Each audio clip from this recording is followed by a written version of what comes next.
Pessoal, lá na página 29, era a primeira 29 mesmo, era, né? Correções da tarefa, então. Sempre lembrando, quando eu passo olhando, e são questões de assinalar, eu sempre fico ressabiado, né? Como é que eu vou verificar se o aluno fez de verdade ou se ele saiu chutando letrinhas, né? É muito delicado isso. Então as questões que exigem um tipo de raciocínio qualquer, uma continha ou é discursiva, eu presto mais atenção nessa quando eu vou passar olhando. É claro que eu vejo se tu assinalou todas e tal. E também o tipo de assinalar. Às vezes tu vê que é um assinalar assim, que é corrido, que não foi uma coisa que o cara leu, fez um X, tá, fez, pensou, que é uma coisa muito rápida.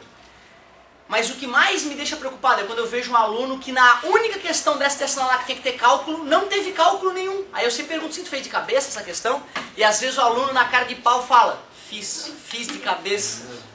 Pô, aí eu até dou um ponto pro cara. Eu dou porque ele fingiu que fez, né? Então eu não tenho o que fazer. Só que moralmente ele perdeu todo o crédito comigo, e eu marco isso. Porque se esse aluno precisar de mim, eu não vou ajudar. É picareta o cara. Tá? Então assim, ó. E outra, tem aluno que é super honesto. Aquela que precisava de um raciocínio a mais e ele não conseguiu, ele avisa. Ó, professor, mas essa aqui eu não entendi. Ou ele faz uma interrogação naquela, entendeu? Então toma cuidado, cara. Eu sou super atencioso em relação a isso. Eu sei se o cara tá fingindo ou não. Tá beleza? Fica ligado, cara. Eu quero o teu bem. Eu quero o teu bem. Pra mim é muito nítido, cara, que o cara tá fingindo. Isso queima teu filme. Se tu for assim na vida, tu não vai ter bons empregos. Certo? Pode até ter problema com a polícia. Quando tu é picareta, tu pode ter problema com a polícia, cara. Tá? Então, às vezes, não copiar a tarefa, ou aliás, não fazer a tarefa e fazer, né, burlar, é um indicativo terrível da tua personalidade e do que pode acontecer contigo no futuro, certo? Tomem cuidado, galera, isso é falta de caráter, copiar a tarefa e fingir que fez, tá bom? Então, tomem cuidado, eu tô de olho em vocês, tá? Questão 1, claro que assim, ó, alguns alunos eu fiquei bem ressabiado com essa história de algumas questões que precisavam de cálculo. Ah não, fiz de cabeça, ó, não aconteceu nada. Um corpo escorrega sobre uma superfície áspera e sofre a ação de uma força de atrito de intensidade 250 newtons, com direção horizontal e sentido para a esquerda. Determine todas as características da força de reação desse atrito, bem como onde ela atua. Vou fazer um desenho para visualizar melhor. Tá ali o chãozinho, o corpo está ali no chão.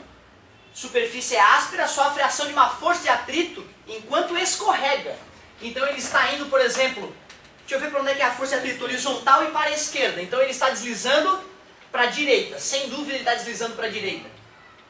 Porque a força de atrito é contrária à tendência de deslizamento. Então ele está escorregando para a direita e o atrito é para a esquerda. Ele falou que o valor dessa força de atrito vale 250 newtons. Determine todas as características da força de reação deste atrito, bem como onde ela atua. Galera, para toda ação tem uma reação, de mesma direção e sentido. Ação e reação nunca se anulam, pois atuam. Então, se o atrito atua no bloco, a reação do atrito atua onde? No chão, na superfície. Com certeza, então, o chão está sofrendo uma força para onde? Se essa é para a esquerda, essa é para a direita. Vou chamar de fatilinha, é a reação do atrito. Ela é horizontal, mesma direção, certo? Só que ela atua para a direita, sentido oposto. E quanto vale ela? 250 newtons. Então ele queria todas as características dessa força e também para onde ela atua. A força atua no chão. Tem mesma direção, horizontal, mesmo módulo, 250 newtons, porém sentido oposto. É isso. A força de reação. A força de reação ao atrito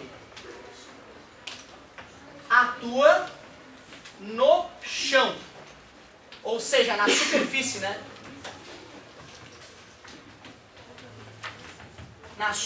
Atua no chão, vírgula, tendo mesmo módulo, 250 newtons, mesma direção horizontal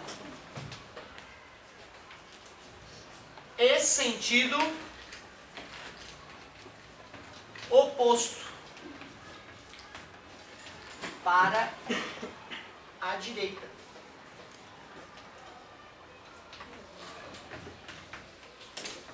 Deixa eu ver se eu respondi bem legal. Determine todas as características da força de reação desse atrito. Características de uma força, que é uma grandeza vetorial, modo, direção, sentido e unidade. Certo? Eu coloquei a unidade ali, ó. Beleza. E bem como onde atua. Atua na superfície, no chão. A força de reação ao atrito atua no chão, na superfície. Tendo o mesmo modo, 250 newtons, mesma direção, horizontal. E sentido oposto, para a direita. Respondi a questão. Tu viu que bacana, cara? Não é uma questão boba. Quer dizer, até é uma questão bobinha, mas é uma questão que exige raciocínio, que tem que parar, ler, pensar, lembrar da primeira lei de Newton, da terceira lei de Newton, lei da ação e reação, para poder responder bonitinho. Às vezes fazer um desenho te ajuda a raciocinar um pouquinho, certo? Nada demais aí, ó. Mas tem que ter esse esforço. Outra coisa que eu vi muito triste, a galera que fez todas as que eram de assinalar e as discursivas não fez. Isso me mostra quem o cara é. Me mostra, o cara não tá afim da brincadeira. Faz de tudo para não se esforçar. E mesmo que seja um aluno bom, se precisar da gente ou se precisar arredondar, né, para tá 7.9. Não tem essa de arredondar. É assim que a gente decide se arredonda ou não arredonda uma nota, né? Vendo a postura do aluno no dia a dia. Questão 2. Uma pessoa de massa igual a 80 kg encontra-se em repouso, em pé sobre o solo, pressionando perpendicularmente uma parede com uma força de magnitude igual a 120 newtons, como mostra a ilustração a seguir. Legal.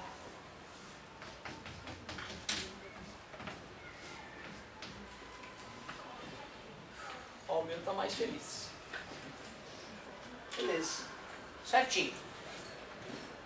A melhor representação gráfica para as distintas forças que atuam sobre a pessoa indicada está indicada em, ele quer as forças que estão atuando na pessoa. Então eu vou fazer o desenho da pessoa e vou desenhar na pessoa as forças que atuam nela. Me ajuda. Peso normal. Tem o peso que atua na pessoa para baixo, tem o peso da pessoa, legal. Normal. Tem a força normal, a força que o chão faz na pessoa, sustentando ela para cima. O que mais? A parede. Ah tá, a pessoa empurra a parede. Se a pessoa empurra a parede com 120 newtons, é porque a parede empurra a pessoa com 120 newtons, ó. Essa força aqui é uma força que pode desenhar errado se não parar para pensar, né? Tu empurra a parede, mas a parede te empurra, olha lá. Tá vendo? Se o cara tá empurrando a parede assim, então a parede tá empurrando o cara para outro lado. E aí, o que mais? Porque eu não posso empurrar a parede com 120 newtons e ficar parado do além. Se eu estou empurrando a parede com 120 newtons e estou parado, tem que ter uma outra força do outro lado. Mas não é uma força que atua na parede, não no cara, no corpo? Ó, esse cara não está parado? Sim. A resultante está dando zero, gente. Sim. Essa anula essa. A resultante está dando zero? Não. Não, então está faltando força atuando no cara. A parede está ali, eu estou empurrando com 120 newtons, estou parado. Se eu estou parado, tem que ter 120 newtons contrário. Da onde é que vem esses 120 newtons? Atrito, olha lá, ó. Ó, se eu faço muita força, ó, o chão não consegue vencer essa força e eu escorrego para frente. Se o cara está parado, tem uma forcinha atuando nos pés dele para lá, ó. Quanto vale essa força? 120 newtons. Então tem que ter uma para cima, uma para baixo, peso normal. Tem que ter a força que a parede faz no cara e a força de atrito que faz no pé do cara lá para ele não escorregar contra a força que ele fez. E se eu colocasse aquela força ali pra lá e essa pra lá, só pra mim não confundir, porque eu tô três. Sim, sem problema. Na verdade, olha só, uma maneira bem melhor de representar essas forças. Isso, é. Diagrama de... Isso. O tamanho do cara ali não faz a menor diferença. Essa é a FAT e essa é a normal, a força que a parede faz no cara. É uma outra normal, é isso aí, N e N'. Pronto. São duas forças normais, a FAT e a outra normal que a parede gera nele. Qual é a letrinha que representa melhor isso? D. Letra D. Legal, ó, essa questãozinha aí já é bem legal, uma boa questão para a prova de repente. Ó. Interessante essa questão 2. Muito obrigado, desculpa. Questão 3, galerinha. Vamos que vamos, aproveitar o embalo aqui para não precisar nem pausar o vídeo. Questão 3 dizia o seguinte: quando um corpo escorrega em uma superfície, a força de atrito atua sobre ele é contrária ao seu movimento. Beleza? Existe alguma situação em que a força de atrito atua sobre um corpo em repouso? Na verdade, a questão anterior, o cara tá assim, ó. Se eu estou empurrando a parede e não estou deslizando para lá, é porque tem atrito no meu pé me empurrando para o outro lado. Eu estou em repouso e tenho força de atrito. Aliás, nós aprendemos que tem a força de atrito dinâmica e a força de atrito estática. A dinâmica e a cinética são sinônimos nesse caso. E a estática, a força de atrito estática é sempre quando está em repouso. Então, com certeza. Em que força de atrito atua sobre um corpo em repouso? A força de atrito que atua sobre ele é contrária ao seu movimento. Existe alguma situação? Sim. Sim. Por exemplo, na questão anterior.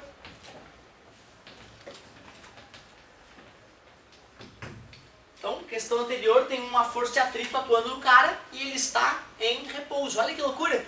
Há uma questão respondendo a outra. Quem faz correndão assinalando qualquer coisa jamais perceberia isso, né? Que a resposta de uma está na outra, e na prova acontece isso muito. A gente faz de propósito, porque né, o Enem faz isso, o vestibular faz isso, a gente quer treinar vocês para isso, para estar atento que numa prova tem a própria resposta à prova. Em matemática, esses dias eu fiz uma bem escancarada, lembra aquela dos gráficos? Certo? Que a resposta estava na própria prova, tanto uma quanto a outra, né? Bem legal. Sim, por exemplo, na questão anterior, vale lembrar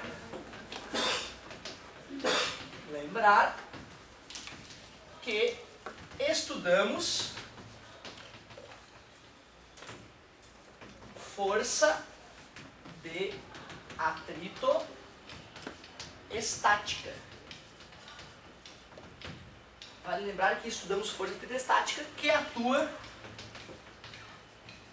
sempre quando o corpo está em repouso. Que é aquela que atua, né? Força estática, vírgula.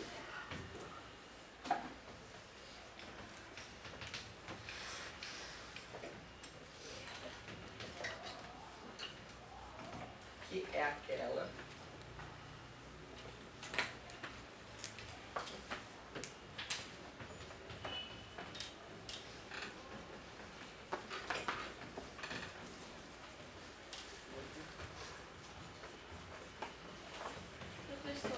Oi. Tem uma questão aqui também que é um sistema de rodanas, os dois blocos têm a mesma massa, então seria aqui está perguntando a mesma é uma questão que vai vir agora pra frente? Então, mas poderia ser também um exemplo disso. Ah, sim, já vamos chegar lá, vamos ver a questão e de repente a gente já verifica se pode usar como exemplo. Ótimo, vamos verificar já em seguida. Então a questão 3, sim, por exemplo, na questão anterior. Vale lembrar que estudamos força de atrito estática, que atua apenas quando o corpo está em repouso. Repouso, professor. A força de atrito dinâmica é aquela que atua quando o corpo está em movimento. Vamos aproveitar e fazer a 4 também, que a gente já pode verificar se a 4 pode servir de... a 5 na verdade, né? Vamos fazer a 4 e a 5 a gente já vê se ela pode ser um exemplo para 3 também. Questão 4. Um paraquedista salta de um avião e cai em queda livre até sua velocidade de queda se tornar constante. Podemos afirmar que a força total resultante atuando no paraquedista após sua velocidade se tornar constante é... Essa é ótima, cara. Questão perigosíssima essa. E aí, galerinha? Paraquedista. Pulou. Aí a velocidade aumenta, chega lá para uns 300 por hora, a velocidade para de aumentar. Mesmo que ele não tenha aberto o paraquedas. Certo? Quando a velocidade dele está constante, qual é a força resultante atuando nele? Zero. Primeira lei de Newton. Se um cara está em MRU, a força resultante é? Mas, professor, como é que ele cai, professor, se a resultante é zero? Pela inércia. Um corpo que está andando tende a continuar andando. E por que a resultante é zero, professor? A Terra parou de atrair ele? Não, a Terra continua atraindo ele, só que o ar bate nele com tanta força que faz uma força igual para cima.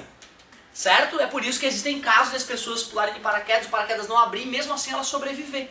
Porque ela não atinge o chão a 10.000 km por hora, ela atinge o chão a 300 km por hora. Né? E dependendo do tipo de fratura que ela tiver, ela pode até sobreviver, com alguns casos raros. Galerinha, quando a pessoa está então em queda livre e atingiu sua velocidade máxima, o peso é equilibrado pela força de atrito com o ar. E nesse caso elas são iguais, então a resultante é? Então a aceleração é 0 e a velocidade é constante, como nos mostra a primeira lei de Newton. Beleza? Então é nula. Obrigado, querido. Isso. Qual alternativa que fala que é nula? Letra C. Nula. Primeira lei de Newton. Bonita essa questão aí, muito bonita. Porque ela vai contra o que a intuição diz. A intuição diz que tem que ter uma força puxando o cara para baixo para ele continuar caindo. A gente não pode mais pensar em 2012 como Aristóteles pensava 300 anos antes de Cristo. Certo? Ou até mais, não sei, não lembro quanto é que era Aristóteles. Eu confundo Aristóteles com Arquimedes. Mas né, há milhares de anos atrás Arquimedes ensinou para as pessoas isso. Que um corpo só anda quando tem força. E é mentira. Newton mostrou que que Aristóteles estava errado. Esse é meu sinal? Não. Ah! Exato. Vamos que vamos. Questão 5. Questão 5 dizia: a figura representa um bloco B de massa MB, apoiado sobre um plano horizontal. É um bloco A de massa MA, a ele pendurado. O atrito, o conjunto não se movimenta por causa do atrito entre o bloco B e o plano. A colega está certa. A questão 5 é mais um exemplo para a questão 3. Parabéns, muito bem observado. Então, vou fazer o esboço aqui do que está acontecendo. Roldana, bloco B, amarrado numa cordinha, na qual está pendurado o bloco A. Diz que não se move. Não leve em conta a massa do fio, considerando-o inextensível, ou seja, que ele não se estica. Nem o atrito no eixo da roldana. Então essa roldana é perfeita. Se eu boto ela para girar, ela fica girando para sempre, porque ela não tem atrito. Sendo G o módulo da aceleração da gravidade local, pode-se afirmar que o módulo da força de atrito entre o bloco B e o plano... Que forças atuam no bloco B, gente? Peso normal e... Tem o peso do bloco B e a normal do bloco B. E o ar. O cordão não puxa o bloco B para frente? É uma atração, vamos chamar de T. E o atrito não deixa o bloco B deslizar. Concordam que essas são as forças atuando no bloco B? Peso normal, atração na corda e o atrito. O que eu posso afirmar sobre peso normal? Se a nu não tem o mesmo módulo, por isso que o bloco não afunda, nem flutua. O que eu posso falar sobre T e FAT? São iguais, porque o bloco está parado. Se está parado, a resultante é? Então T tem que ser igual a FAT. Tudo bem para vocês? Bloco A, diagrama de corpo livre do bloco A. Quais forças atuam no bloco A? Peso. Peso. Só que cadê a superfície encostando no bloco A? Tem superfície? E força normal é a força que uma superfície faz em um corpo. Se o corpo não encosta em nenhuma superfície, não tem normal. Tem a da tração da corda, né? Concordam que isso aqui é a mesma corda? Tem que ser a mesma força, então, T de um lado e T do outro, né? Uma corda não pode ser puxada com mais força de um lado e menos do outro e tá parada. Concordam comigo? Então, ó, essa força é igual a essa. Olhando para esse corpo, o que eu posso escrever? Que a tração é igual ao peso do A. Sobre essas duas forças, o que eu posso escrever? FAT é igual a tração. E como a tração é igual ao peso do A, a FAT ficou igual ao peso do bloco A. Ao peso do bloco A. Tem alguma alternativa desse jeito? Letra A. É igual ao módulo do peso do bloco A. É igual ao módulo do peso do bloco A. É, né? A FAT ficou com o módulo do peso do bloco A. Letra B. Não tem relação alguma com o módulo do peso. Do peso do bloco A. É maior? Não. É menor? Não. É igual ao módulo do peso do bloco B. Não, é a letra A mesmo. Fica à vontade, querido. Alguma coisinha? Ô, professor, eu tenho que ir ali no... Fica à vontade, fica à vontade.